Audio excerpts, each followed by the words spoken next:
silakan dipimpin berdoa dulu, Novia. Dan disiapkan. Berdoa mulai. Bismillahirrahmanirrahim. Alhamdulillahirabbil alamin.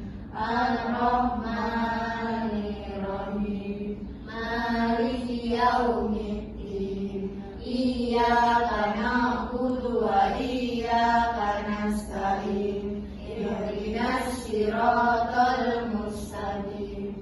Siratal ladzina an'amta 'alaihim ghairil maghdubi 'alaihim waladdallin. Amin. Raditu billahi rabba wa bil islami dina wa bi Muhammadin nabiyya wa rasula. Rabbi zidni ilma warzuqni fahma. Amin ya rabbal alamin. Ya, selamat pagi anak-anak. Hari ini pelajaran bahasa Indonesia ya. Untuk sebelumnya Bu Dewi mau absen dulu. Dea, Ayatun, Saila, Febriana, Novia, Evi, Sylvia, Jessica, ya ada semua ya.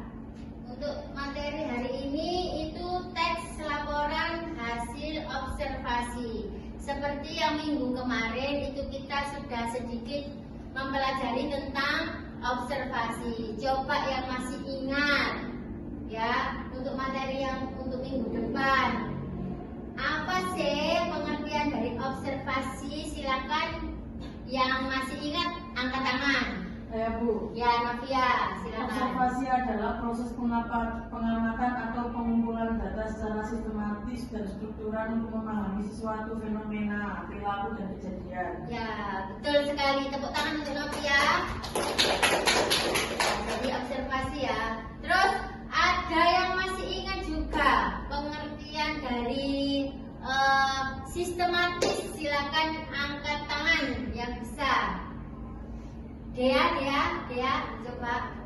Sistematis adalah pendekatan atau metode yang dilakukan dengan cara yang terstruktur, terorganisir ya. Terus? Ya, dan urut itu arti sistematis, benar yang dibilang sama dia. Beri tepuk tangan. Benar ya. Terus yang ketiga, ya, yang dimaksud dengan laporan. Nah, laporan itu berarti kita membuat apa? Membuat suatu karya laporan yang akan disampaikan. Kalau membuat laporan itu berarti kita mengadakan apa itu? Eksperimen bisa ya. Hasil karyanya, laporan. Coba siapa yang masih ingat hasil apa pengertian dari laporan? Febriana dicoba, masih ingat untuk minggu kemarin laporan? Dokumen yang berisi informasi tentang suatu kejadian, disiplin atau kegiatan yang disusun secara sistematis dan objektif untuk disampaikan kepada pihak yang berwenang. Ya, benar sekali. Tepuk tangan untuk Febriana. Itu merupakan pengertian dari laporan ya. Coba diulangi lagi. Laporan oleh Saila. Laporan adalah dokumen yang berisi informasi tentang suatu kejadian, situasi, atau hasil penelitian yang disusun secara sistematis dan objektif. Laporan biasanya dibuat untuk memberikan informasi kepada pihak yang berkepentingan seperti atasan, klien, atau masyarakat. Iya, itu jadi laporan berarti kita itu membuat suatu dokumen. Nah, dokumen itu juga disusun harus sistematis. Tadi yang sistematis kan berarti apa? Yang disusun secara urut. Jadi laporan itu ada yang paling atas biasanya apa? Bab 1 pendahuluan sampai terakhir biasanya ada bisa daftar pustaka ya. Penutup itu yang bab terakhir. Untuk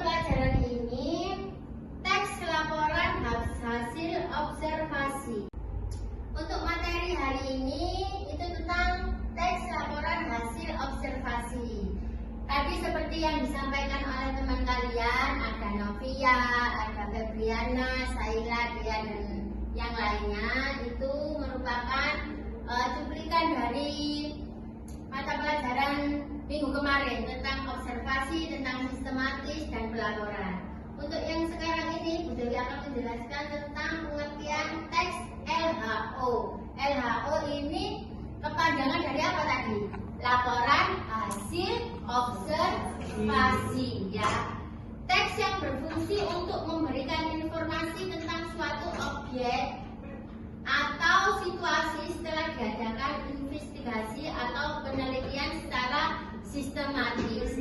Jadi laporan ini dibuat itu setelah kita melakukan penelitian, ya. Penelitian apa? Penelitian apa saja? Segala macam yang disuruh sama gurunya itu penelitian dulu, baru dibikin suatu laporan, ya. Jadi kita itu membuat, kalau seumpama kamu lagi ada tugas, biasanya tugas bahasa Indonesia atau tugas guru membuat suatu laporan atau dalam bentuk bisa makalah, ya, bisa makalah, bisa kalau skripsi itu juga laporan sama. Kalau kita kuliah, kamu kan pasti kalau kuliah jenjang terakhir semester 7, semester 6 itu mengadakan penelitian. Hasilnya berupa apa? Hasilnya dibukukan berupa skripsi, ya.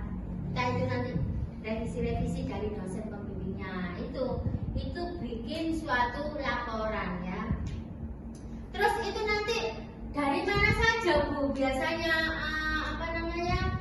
sumber-sumbernya dari mana saja? Sumber itu dari mana saja? Bisa dari literasi buku, ya, bisa dari literasi, sekarang kan zaman digital, berarti dari search engine atau apa, dari internet. Itu banyak sekali, ya, literasi kamu cari apa saja itu bisa, ya.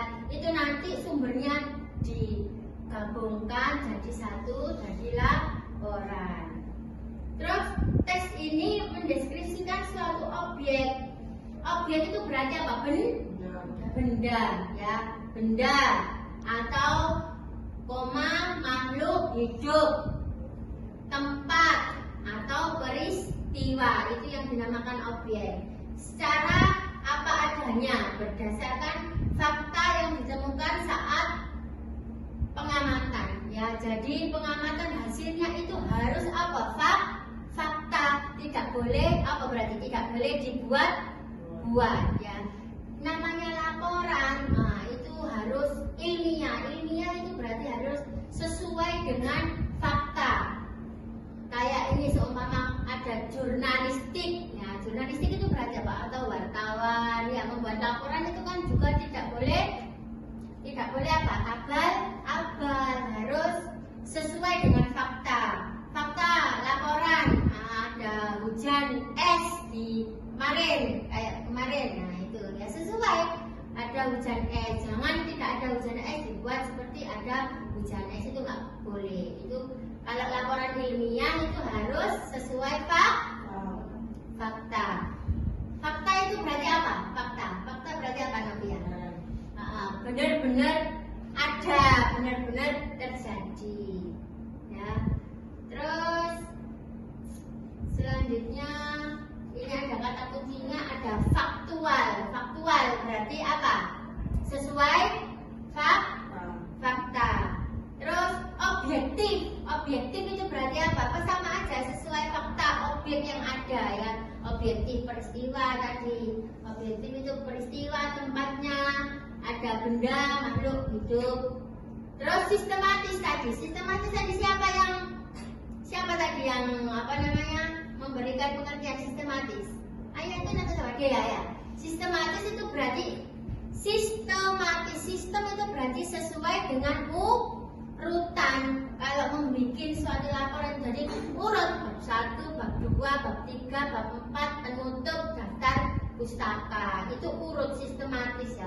Kalau kita membuat laporan, jadi sudah ada, seumpama kamu disuruh bikin laporan, urutannya itu seperti ini, sistematisnya itu seperti ini, itu sudah ada poin-poinnya.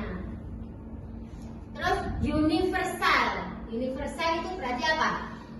untuk bisa dipublis secara umum ya, dapat dipertanggungjawabkan secara umum, itu universal. Terus jenis-jenis teks dalam LHO.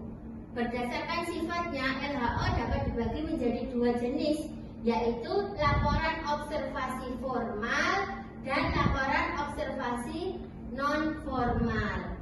Kalau formal itu ciri-cirinya itu ada satu, memiliki struktur baku yang jelas, seringkali dengan kop surat, pendahuluan, isi, penutup ya. Jadi ini kalau formal itu berarti apa sih? Resmi. Nama lain formal itu berarti kita membuat laporan resmi. Jadi seumpama kamu membuat undangan atau laporan apa, itu ada apa yang ada itu berarti kop ya. Kop suratnya ada. Terus ada pendahuluan, isi sampai penutup, itu yang formal. Formal itu berarti resmi atau baku. Ada formal berarti kebalikannya apa? Ada non formal. Kalau formal resmi atau baku, berarti kalau non formal apa?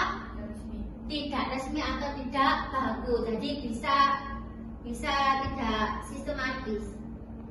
Kedua, menggunakan bahasa yang sepenuhnya baku atau formal. Jadi kalau yang formal itu menggunakan bahasa yang baku ya, formal bahasa Indonesia dengan EYD sesuai Kamus Besar Bahasa Indonesia itu. Jadi tidak memakai bahasa gaul ya, bahasa sehari-hari itu tidak. Itu kalau sehari-hari itu berarti pakai bahasa apa kita? Bahasa non formal, pakai bahasa formal. Kalau sehari-hari kita ngomong itu non formal ya. Kalau formal itu ngomong bahasa Indonesia dengan tertata bagus. Yang ketiga, biasanya digunakan untuk keperluan resmi seperti laporan penelitian ilmiah. Nah, terus laporan tugas akhir itu kayak tadi ya. Kalau mahasiswa ya berarti skripsi. Kalau yang lebih tinggi lagi S2 mungkin ada tesis ya. Atau laporan untuk instansi pemerintah. Jadi itu yang formal resmi. Yang kedua itu non formal. Observasi non formal, strukturnya lebih fleksibel dan tidak seketat laporan formal. Terus bahasa yang digunakan bisa lebih santai namun tetap efektif dan jelas. Sering ditemukan dalam bentuk artikel di majalah ya. Majalah-majalah artikel itu kan bahasanya itu tidak baku, bisa bahasa sehari-hari. Catatan pengamatan pribadi atau laporan untuk audiens umum, yaitu perbedaan antara formal dan non formal sudah jelas ya. Coba Saila, kalau laporan formal itu kata-katanya teksnya harus apa? Harus jelas, harus baku, bahasanya juga harus sistematis ya. Kalau non formal dia berarti biasanya pakai bahasa tidak baku ya, atau tidak sistematis, fleksibel, tidak apa-apa. Sekarang tujuan komunikasi teks LHO, memberikan satu tujuannya itu memberikan informasi. Dalam materi yang disampaikan sama Bu Dewi ini, nanti kamu itu membuat suatu kelompok, terus berdiskusi untuk membuat laporan hasil observasi yang telah dilakukan. Nanti juga bisa mempresentasikan hasil dari laporan hasil yang kamu buat ya. Selesai untuk hari ini, Bu Dewi mau tanya untuk pembelajaran hari ini bagaimana menurut kalian? Saya coba tanya ke Febriana, gimana pelajaran untuk materi hari ini? Mudah dipahami, terus asik, apalagi menyenangkan ya. Tepuk tangan untuk pelajaran untuk materi hari ini ya. Terus untuk tugasnya nanti kalian bisa dibuka di grup WA kalian masing-masing. Itu nanti Bu Dewi kasih tugas untuk dikerjakan di rumah ya, untuk persiapan untuk materi untuk minggu depan. Pelajaran hari ini sudah selesai. Saya akhiri. Assalamualaikum warahmatullahi wabarakatuh. Waalaikumsalam warahmatullahi wabarakatuh.